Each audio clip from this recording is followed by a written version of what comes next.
Rogue Company is one of those games that still confuses me because every single time I boot it up, I have the exact same thought. Why is this game actually good? No, seriously. If you told me Hi-Rez was making a third-person tactical shooter right around the time Valorant was about to launch, I would have laughed. It sounded like the most obvious bandwagon move imaginable. So it's basically like, hey, tactical shooters are about to be the next big thing.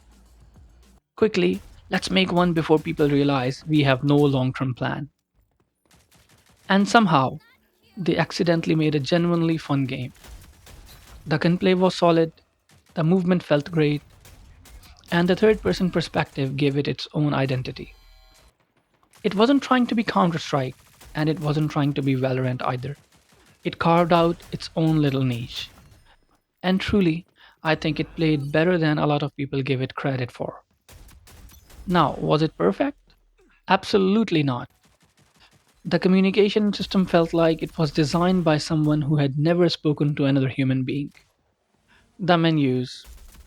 I don't know who approved the UI, but I refuse to believe that wasn't some money hungry corporate or a finance guy. And the game modes. They were fine, nothing groundbreaking, but they did the job. These weren't deal breakers though.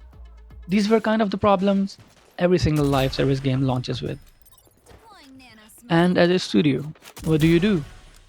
You fix them, you improve them, you keep building. Unless you are Hi-Rez. Because if there is one thing Hi-Rez is consistently good at, it's making me ask the question, wait, why are they giving up already? I genuinely don't understand this company sometimes. They have clearly got talented developers. Paladins was fun. Smite, regardless of its problems, is a decent game. And Rook Company, of course, was also fun.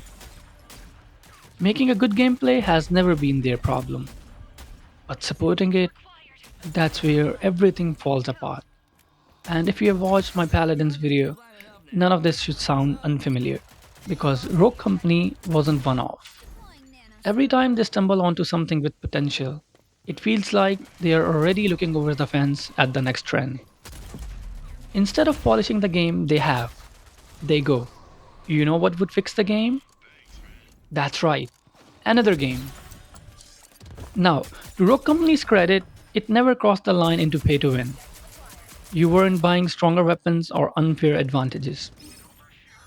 If you lost a gunfight, it was because of either your aim or game sense needs work. The gameplay stayed fair. The progression, though, that was a different story.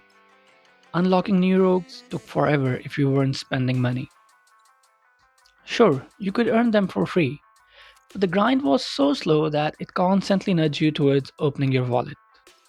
It wasn't the worst monetization system I have ever seen, but it definitely wasn't one of the better ones either. The updates slowed down, the marketing practically disappeared, the technology stayed the same while everyone else kept moving forward. Meanwhile, games like Valorant kept evolving, Riot kept investing, and Rogue Company just kinda stood there. And eventually people moved on. To be honest, I don't think Rogue Company failed because it wasn't fun. I think it failed because Hi-Rez treated it like every other Hi-Rez game. Launch, ride the hype, do the bare minimum, wonder why player count drops, move on. It's honestly become the company's signature move at this point, which is a shame. Because although Rogue Company wasn't a masterpiece, but it absolutely deserved the chance to become one.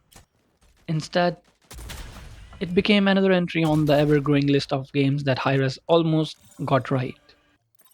It's not that they make bad games, it's that they keep making good ones and then never stick around long enough to make them great.